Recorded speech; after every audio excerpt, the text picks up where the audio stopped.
تاریخ جنگ احد۔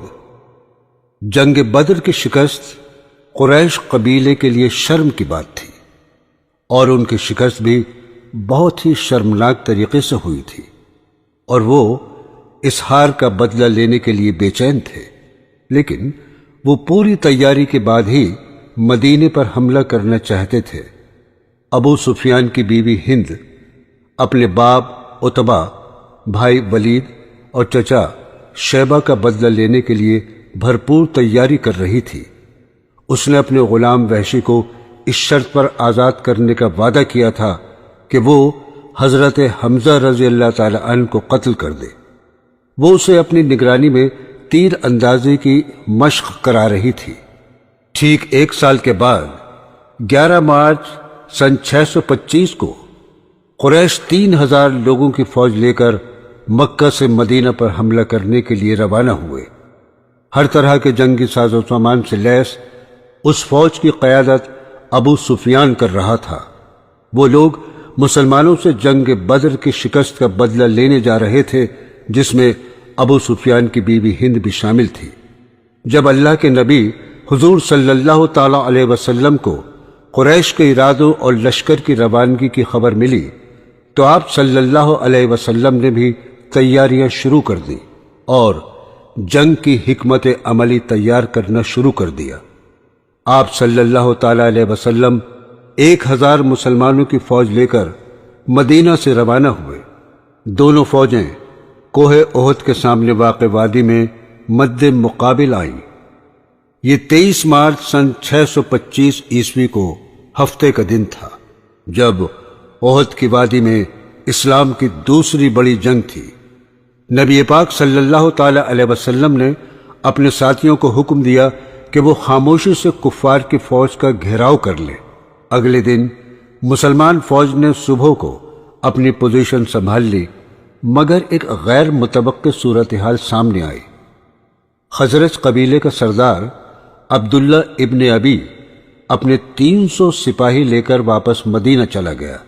اب صرف 700 مسلمان سپاہی رہ گئے جو کوہ وادی کی ڈھلان پر تعینات تھے۔ فوجیوں کا رخ مدینہ کی طرف تھا اور پشت پر واقع کوہ احد ان کے لیے قدرتی مورچے کا کام دے رہا تھا، اور مغرب کی جانب ایک پتھریلی پہاڑی تھی۔ اس پہاڑی پر نبی پاک صلی اللہ تعالی علیہ وسلم نے 50 تیر اندازوں کا ایک دستہ تعینات کر دیا تھا، جو کہ پشت سے حملہ ہونے والی صورت میں فوج کی حفاظت کا ذمہ دار تھا۔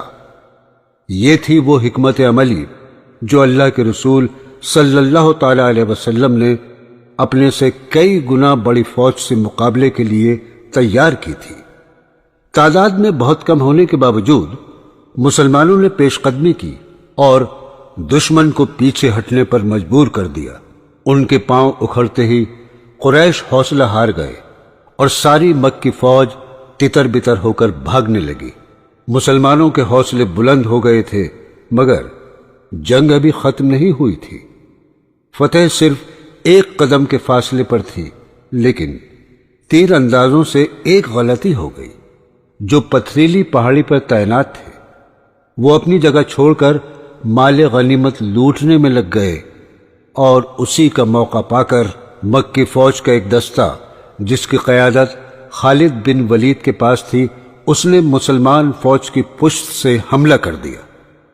اچانک مسلمان فوج پر حملہ ہونے سے مسلمانوں میں افراتفری پھیل گئی، اور قریش فوج کے بھاگے ہوئے سپاہی بھی واپس آ کر جنگ میں شامل ہو گئے، جس کی وجہ سے کافی مسلمان فوج کے سپاہی شہید ہو گئے، جس میں نبی پاک صلی اللہ تعالی علیہ وسلم کے چچا حضرت حمزہ رضی اللہ تعالی عنہ بھی شامل تھے۔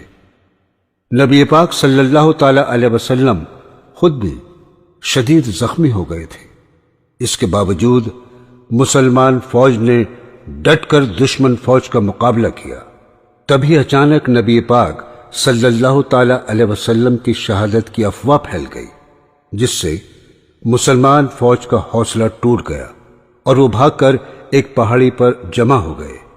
اتنے میں نبی کریم صلی اللہ تعالی علیہ وسلم کی سلامتی کی خبر بھی آ گئی، اور مسلمان فوج پرسکون ہو گئی۔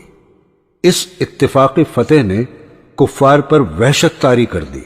اب ابو سفیان کی بیوی ہند نے اور اس کے ساتھیوں نے حضرت حمزہ رضی اللہ تعالی عنہ اور دوسرے شہید فوجیوں کی لاشوں کی بے حرمتی کی، اور ہند نے اپنے باپ، بھائی اور چچا کا بدلہ لینے کی خاطر حضرت حمزہ رضی اللہ تعالی عنہ کا جگر نکال کر چبا لیا، اور باقی شہید فوجیوں کے ناک اور کان کاٹ کاٹ کر زیور کی طرح پاؤں میں پہن لیے، اور قریش فوج پہاڑی ڈھلان ہونے کی وجہ سے مسلمان فوج کا پیچھا نہ کر سکی اور جنگ ختم ہو گئی۔